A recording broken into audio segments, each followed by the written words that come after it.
peut que se passe-t-il pendant les 7 premiers jours après votre mort. Peu de chrétiens le savent. Il y a un moment dont nous parlons rarement, mais au fond de nous, nous savons tous qu'il approche ce passage silencieux de la vie à la mort, pas dans une scène de film ou un conte fictif, mais dans un temps réel et sacré.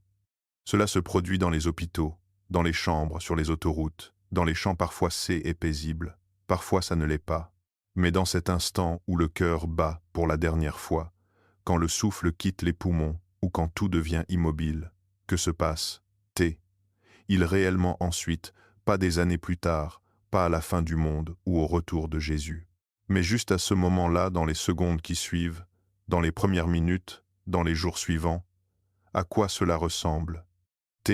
Il est, ce est l'obscurité, il de la lumière. Voyons-nous Dieu? Savons-nous où nous sommes? Nous souvenons-nous de quoi que ce soit? Le monde a beaucoup d'opinions. Il y a des innombrables histoires, expériences et théories. Mais en tant que disciples de Jésus, nous ne nous appuyons pas sur des théories. Nous nous appuyons sur la vérité, celle qui a été préservée pendant des milliers d'années prononcée par les prophètes et les apôtres, écrite dans les Écritures inspirées par elle, Esprit de Dieu lui-même, et cette vérité ne nous laisse pas dans ignorance. Face à la mort, en fait la Bible regorge des aperçus certains limpides, des autres nimbés de mystères sur ce qui se déroule vraiment lorsque nous quittons ce corps terrestre. Il ne s'agit pas, et seulement de curiosité. Il s'agit de réconfort, de clarté, éternité. Car, si nous comprenons ce que Dieu dit sur les 7 premiers jours après la mort, nous commençons à vivre différemment dès aujourd'hui. Nous traversons le deuil avec plus d'espérance. Nous voyons notre propre mortalité, non pas comme une menace, mais comme un seuil. Et nous comprenons que, pour ceux qui sont en Christ, la mort et pas la fin de l'histoire est une page qui se tourne. Alors dans ce message, nous allons plonger au cœur des Écritures, au-delà des phrases toutes faites, pour découvrir ce que la Bible dit vraiment sur cette première semaine sacrée, après le décès d'une personne que vous ayez récemment perdu, un être cher, ou que vous vous posiez simplement des questions sur elle, inconnue. Restez avec moi. Explorons cela ensemble. Et plus que tout, trouvons cette paix que seule la vérité peut offrir. Premièrement, le moment de la mort. L'esprit quitte le corps. Cela se produit en un instant, un souffle. Et puis, plus rien pour ceux qui se tiennent à côté. On a l'impression que tout s'arrête. Mais dans le monde invisible, celui dont la Bible parle si souvent, tout se met soudainement en mouvement. Les Écritures nous disent clairement ce qui se passe dans ce moment sacré. Dans Ecclésiaste chapitre 12, verset 7, nous lisons « La poussière retourne à la terre où elle vient, et l'esprit retourne à Dieu qui l'a donné. Ce est pas de la poésie, c'est la réalité. Le corps humain, tiré de la poussière de la terre, commence à y retourner. Mais l'esprit, ce souffle de vie que Dieu lui-même a insufflé en nous, ne disparaît pas simplement. Il retourne à celui qui l'a donné, est le moment de la séparation. Âme et le corps se séparent. Notre part physique qui pouvait se fatiguer, souffrir, vieillir et se briser est laissée derrière, et l'âme, notre part éternelle et consciente, entre instantanément dans le monde spirituel, pas dans une période d'attente prolongée, ni dans un long sommeil. La Bible enseigne pas le sommeil de l'âme, elle enseigne un état de pleine conscience. Regardez Jésus sur la croix. Au moment de mourir, il a prié à voix haute.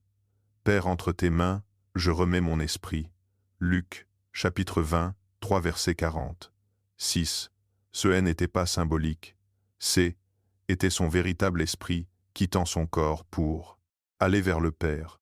Et rappelez-vous la parabole que Jésus a racontée dans Luc, chapitre 16, concernant l'homme riche et Lazare. Les 2 hommes sont morts, et tous 2 ont été immédiatement conscients de leur environnement. Lazare a trouvé le réconfort, elle, homme riche, a trouvé le tourment. Tous deux se souvenaient de leur vie, tous deux pouvaient penser, ressentir et même parler. Ce N est pas un sommeil. C est un état de conscience. Donc à elle, instant même de la mort, elle, âme, elle n'est pas inconsciente. Elle ne flotte pas dans les airs. Elle n'erre pas en attendant que quelque chose se passe. Elle est en mouvement, car la réalité, spirituelle, ne fait pas de pause. Pour le croyant, ce moment est sacré, la douleur a disparu, la peur s'est évanouie, la lourdeur de la terre s'envole, et pour la première fois, nous voyons avec des yeux spirituels que ce N n'est pas la fin. C est le début de quelque chose de bien, plus réel que tout ce que nous avons connu, et dans ce moment, Dieu ne nous laisse pas seuls. C est ce que nous allons voir maintenant. Deuxièmement, le premier regard se tenir en la présence de Dieu, ou en être séparé. La chose suivante que l'âme expérimente, peut-être en quelques instants, c'est est de se tenir devant celui qui l'a créé. Il n'y a pas de longue file, des attentes, pas de salle des attentes, pas de formalité administrative. Elle, âme, se tient devant Dieu. Et pour certains, ce sera le moment de paix et d'amour, le plus beau et le plus bouleversant qu'il n'ait jamais connu. Pour des autres, ce sera le début et d'un chagrin éternel hébreu. Chapitre 9, verset 27. Il le dit clairement, il est réservé aux hommes de mourir une seule fois, après quoi vient le jugement. Ce verset ne parle pas du jour du jugement dernier dont nous lisons dans l'Apocalypse. Cela vient plus tard. C'est ce que les théologiens appellent le jugement particulier, un jugement individuel et immédiat de chaque âme, juste après la mort, et là que elle, éternité, commence à se déployer. Il ne s'agit pas de mériter quoi que ce soit à ce moment-là. Il s'agit de révéler ce qui était déjà vrai dans le cœur. Cette âme appartenait, elle, à Christ. Avait-elle reçu sa grâce, son pardon, sa seigneurie? Si oui, le jugement confirme son salut, sinon, le jugement confirme sa séparation. Paul écrit dans Philippiens, chapitre 1, verset 23, que il a le désir de s'en aller et d'être avec Christ. Ce qui est de beaucoup le meilleur, pas des attendre, pas de se poser des questions. Être avec Christ, c'est et elle, attente du croyant. Mais les Écritures nous montrent aussi elle autre côté dans Luc. Chapitre 16. Elle, homme riche, qui avait vécu pour lui-même, est mort, et immédiatement il est retrouvé dans les tourments pleinement conscient, capable de se souvenir de sa vie désespérée, de trouver un soulagement. Jésus n'a pas raconté cette histoire pour divertir. Il l'a racontée pour enseigner dans ses premiers instants après la mort.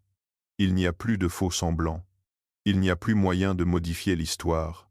Il n'y a plus moyen de se cacher derrière de bonnes actions ou des habitudes religieuses. Elle, âme, est mise à nu devant Dieu. Et pour le croyant, ce N n'est pas une chose terrifiante. C'est et elle, accomplissement de tout ce que nous avons espéré. C'est est le moment où nous voyons Jésus face à face, celui que nous avons prié, en qui nous avons eu confiance, celui qui a marché avec nous, à travers chaque vallée.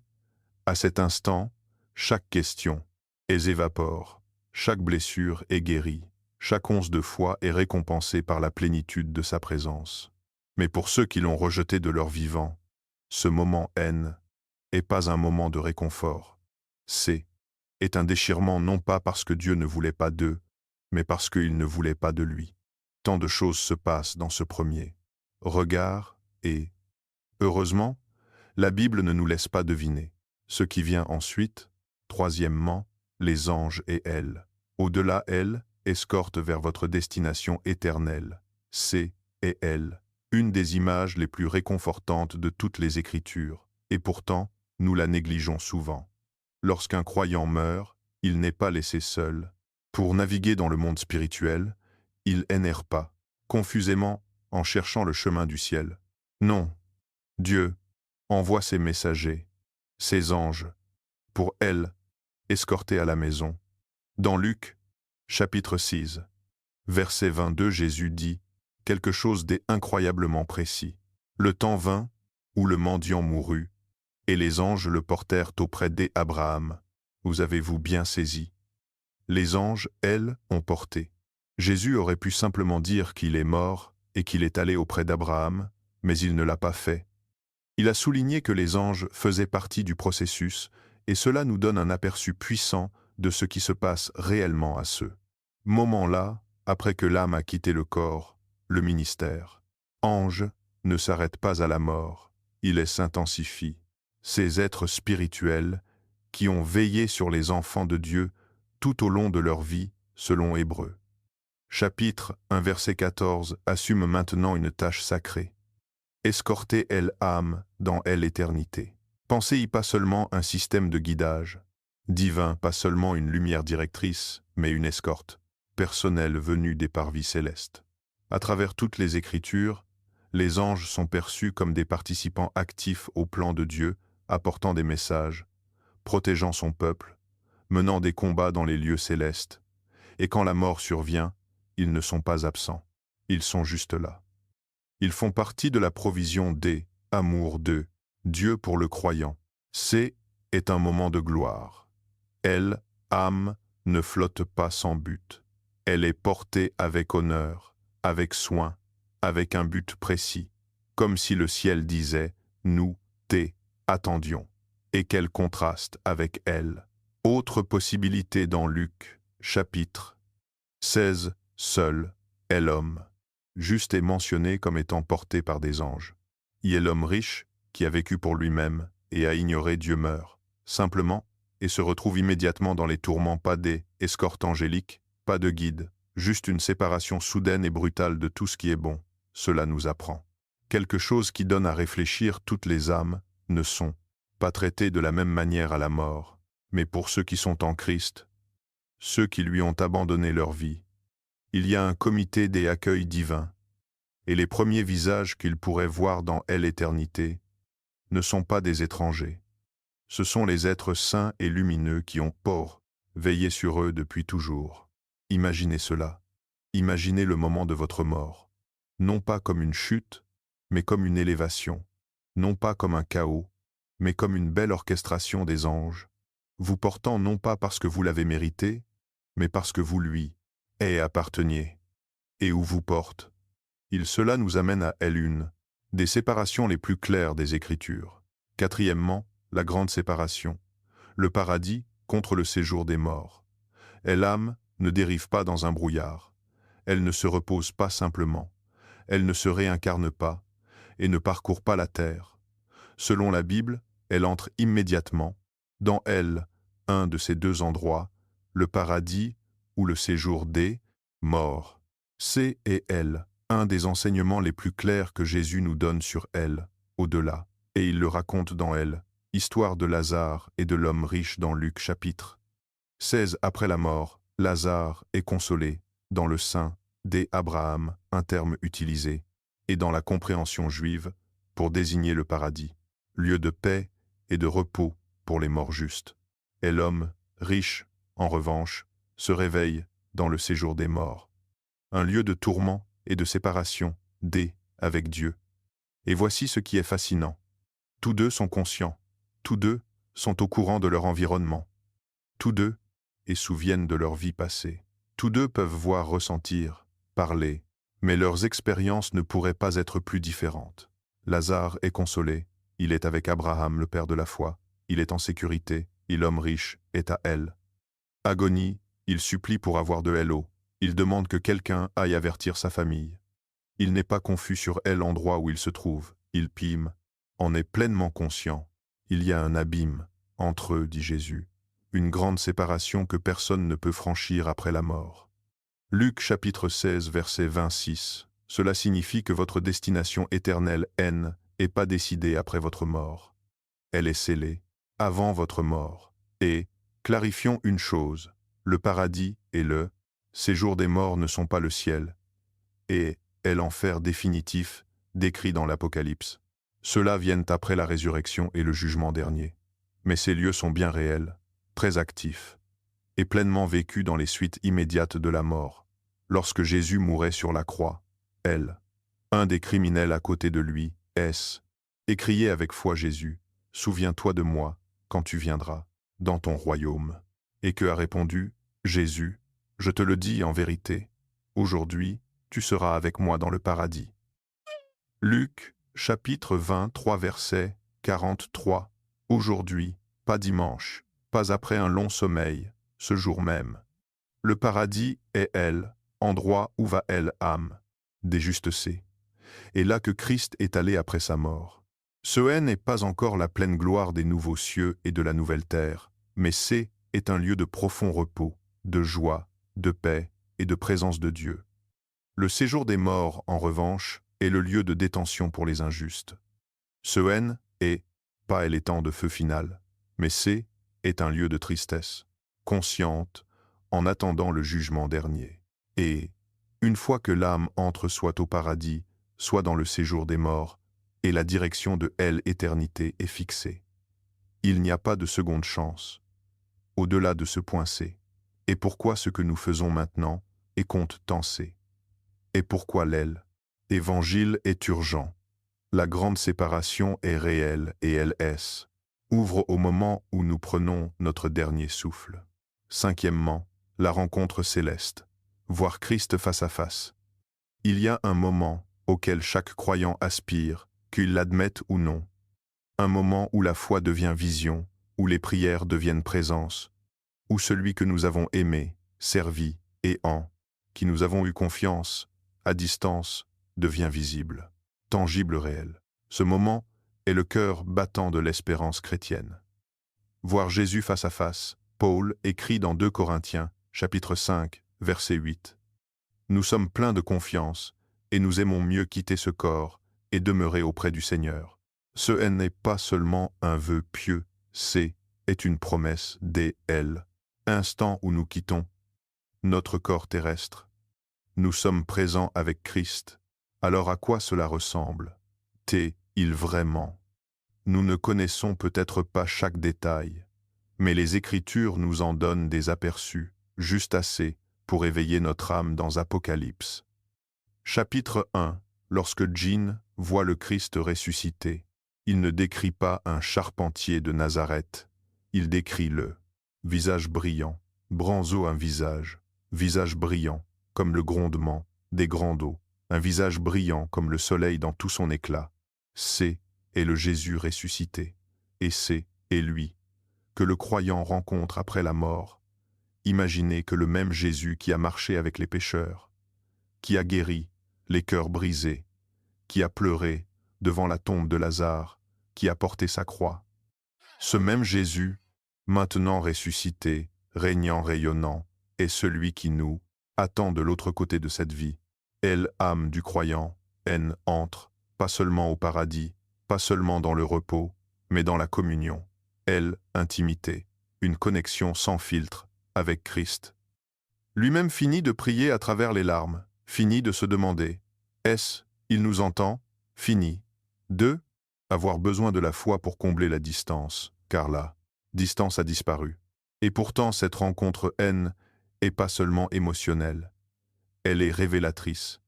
À ce moment-là, tout devient clair. Le but derrière chaque épreuve, la raison de chaque refus, de chaque retard, de chaque détour, en sa présence tous les morceaux, brisés, commencent à prendre un sens. Mais ce moment est aussi rempli d'un profond respect, car ce est pas seulement un ami, c'est est le roi, c'est est l'agneau qui a été immolé, c'est est le juge de toute la terre, c'est et pourquoi un djinn. Chapitre 2, verset 28, nous exhorte à demeurer en lui afin que lorsqu'il paraîtra, nous ayons de assurance, et ne soyons pas confus devant lui à son avènement. Même face à la mort, ce principe reste vrai. Le croyant rencontre Christ, non pas avec effroi, mais avec joie, assurance et paix. Pour ceux qui sont en Christ, ce n'est pas un tribunal est un retour à la maison, une célébration de belles retrouvailles. Mais ne limitons pas ce moment à l'individu seul, car à mesure que l'âme entre au paradis et rencontre la présence de Christ, autre chose commence à éveiller une prise de conscience grandissante un déploiement spirituel, et cela nous amène à ce que nous pourrions appeler la première. Semaine complète après la mort. Sixièmement, les 7 premiers jours, la conscience spirituelle est approfondie. Le temps dans l'éternité ne s'écoule pas de la même manière que ici, il n'y a pas des horloges au ciel, pas de lever de soleil, pas de date limite, pas de fin des temps. Mais si nous devions essayer de le comprendre à travers notre perception humaine, la façon dont nous marquons une semaine, nous pourrions dire ceci. Dans cette première période sacrée de l'éternité, une profonde conscience spirituelle commence à éclore, ce qui commence par le choc et l'émerveillement. Être porté par des anges, rencontrer Christ, entrer au paradis devient vite quelque chose. De plus, de la compréhension de la clarté, un éveil, les Écritures ne décrivent pas les 7 premiers jours après la mort comme un journal intime. Mais nous voyons des preuves claires que l'âme dans l'éternité devient de plus en plus consciente des réalités éternelles tant célestes, terrestres par exemple, dans Apocalypse. Chapitre 6, verset 9, est dit « Il nous est donné une image des âmes, des martyrs dans le ciel. Elles sont sous l'autel pleinement conscientes, et elles parlent. Jusques à quand, Maître saint et véritable tarde, tu as jugé les habitants de la terre. Elles se souviennent de ce qui leur est arrivé. Elles sont conscientes que la justice de Dieu est en marche, mais haine n'est pas encore achevée. Elles observent, elles attendent, elles intercèdent. Cela nous apprend quelque chose de puissant. Et l'âme, même au paradis, haine, n'est pas déconnectée de elle. Histoire de la rédemption qui se joue encore sur la terre. La première semaine, après la mort, peut être remplie de réflexions, réalisant elle l'impact de sa propre vie terrestre. Voyant comment les prières portent encore des fruits, observant la foi des proches. Grandir, peut-être même voyant, elle, effet, entraînement des, un témoignage, des, une gentillesse, des, un sacrifice. Certains théologiens croient que l'âme au paradis continue de grandir en sagesse et en joie. Non pas parce qu'il lui manque quelque chose, mais parce que elle, éternité, avec Dieu haine, est pas statique, elle est dynamique, elle se déploie approfondie, élargie, le psaume 6, verset 11. Dit, il y a des abondantes joies devant ta face, des délices éternelles à ta droite. Ce mot plénitude ne parle pas seulement des intensités, il parle aussi une expérience continue. L'âme prend également part à elle adoration céleste. Apocalypse chapitre 5 brosse un tableau, saisissant des anciens, des anges, des multitudes, élevant tous leurs louanges vers l'agneau qui a été immolé. Et parmi eux se trouvent les rachetés, les âmes, qui marchaient autrefois sur la terre. Maintenant dans l'unité, ils adorent sans distraction ni limite pour l'âme qui a placé sa confiance en Christ. La première étape de l'éternité, N est pas là, confusion C est la clarté. Ce N est pas un flottement sans. But C est une participation au dessein éternel de Dieu. Et, bien qu'il ne soit plus lié par le temps, nous pouvons imaginer ces 7 premiers jours comme une saison d'ancrage spirituel, comme les racines de l'âme qui s'enfonce plus profondément dans la terre du ciel. Il n'y a ni peur, ni regret, juste la révélation, la joie, la paix, la pleine conscience. Mais il y a encore plus à venir, car même au paradis, histoire N, n'est pas encore terminée. Âme du croyant est en sécurité, mais le corps est toujours dans la tombe, attendant encore quelque chose de miraculeux, et cela nous amène à une espérance qui est encore à venir, espérance de la résurrection. Septièmement, est l'attente de la résurrection. Pas la fin, mais un nouveau commencement. Même dans la beauté du paradis, même en la présence de Christ. Histoire, N, est pas totalement achevée. Car bien que âme du croyant, soit en sécurité vivante et en paix, il y a une part de nous qui attend encore le corps. Ce corps, celui qui nous a portés à travers chaque moment sur terre. Celui qui a ri et pleuré, qui a servi et souffert, a été mis au repos. Mais il n'a pas été oublié. Dieu ne jette pas ce qu'il a autrefois qualifié de bon. Il le rachète Et la résurrection est la promesse ultime que ce corps physique, bien que enterré, se relèvera un jour. Paul écrit dans 1 Thessaloniciens chapitre 4 versets 13 à 16. Nous ne voulons pas que vous soyez dans l'ignorance au sujet de ceux qui dorment dans la mort, car le Seigneur lui-même descendra du ciel, et les morts en Christ ressusciteront premièrement. Et elles, à venir, que nous attendons même au paradis, elles, âme, anticipe, le jour où Christ reviendra et la réunira avec un corps glorifié. Un corps qui ne sera plus soumis à la faiblesse, à la maladie ou à la dégradation. 1 Corinthiens, chapitre 15 va encore plus loin, appelant ce nouveau corps incorruptible glorieux et plein de force, un corps spirituel, mais qui reste un corps bien réel. Cela fait partie de la tension que nous ressentons même aujourd'hui, quand un être cher meurt en Christ.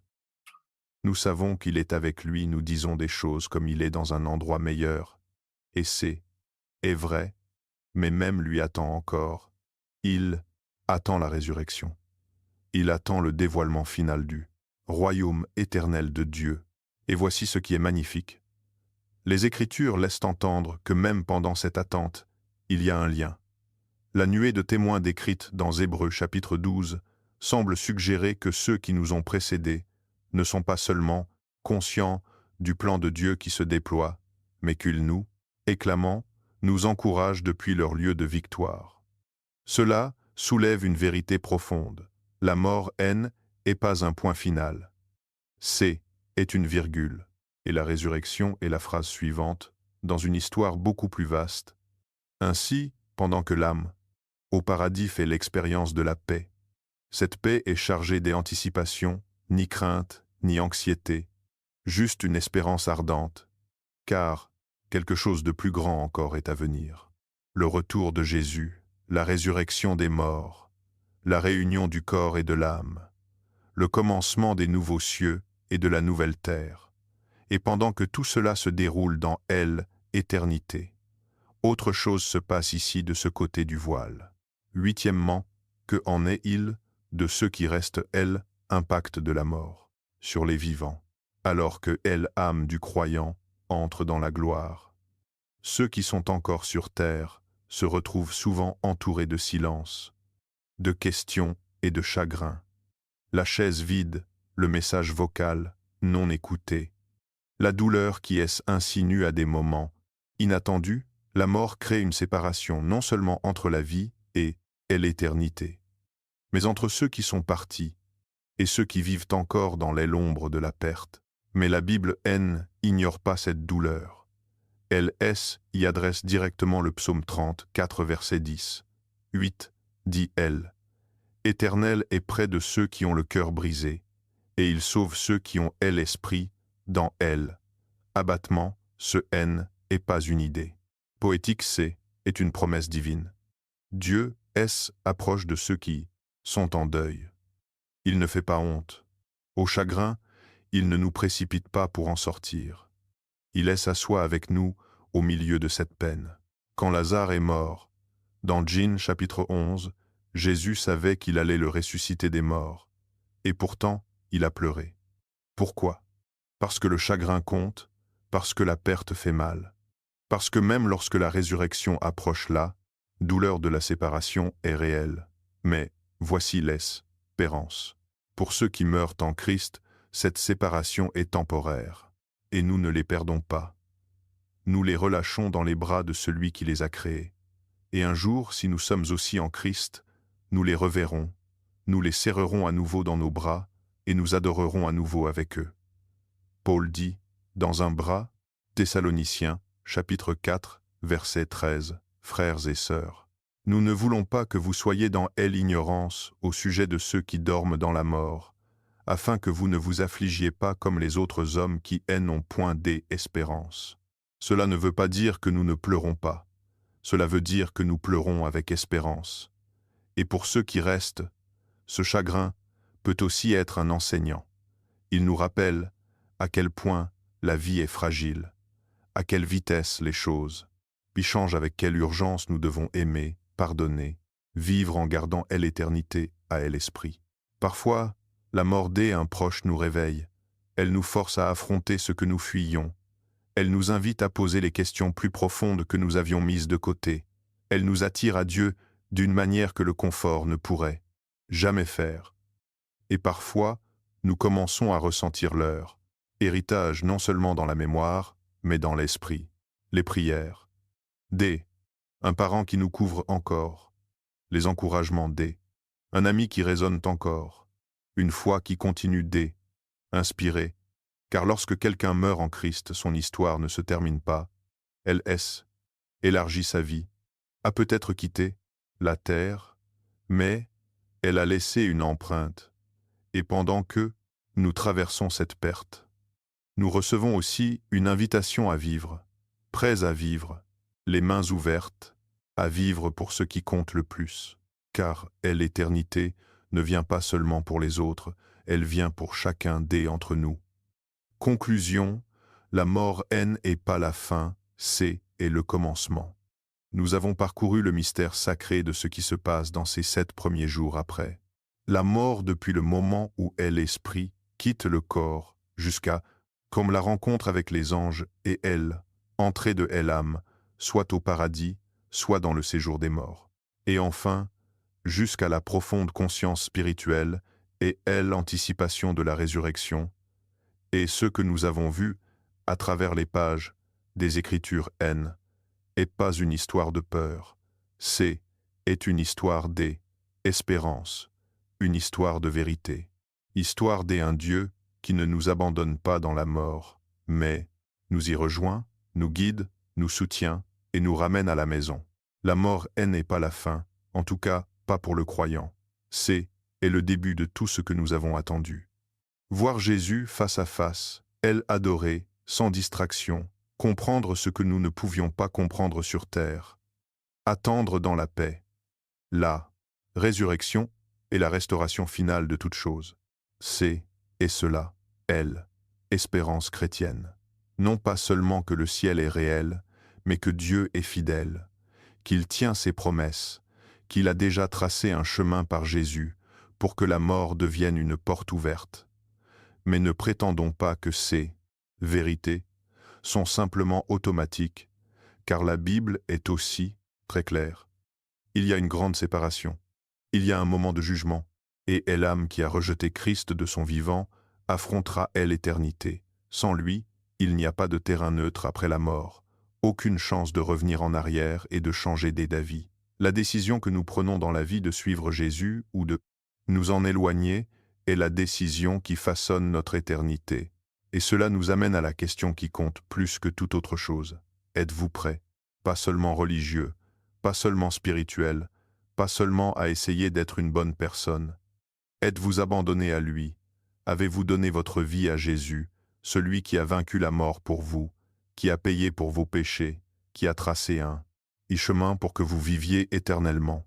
Car l'évangile est pas un simple bon conseil, est une bonne nouvelle qui annonce que la vie éternelle est possible, que le pardon est disponible et que la mort a été vaincue.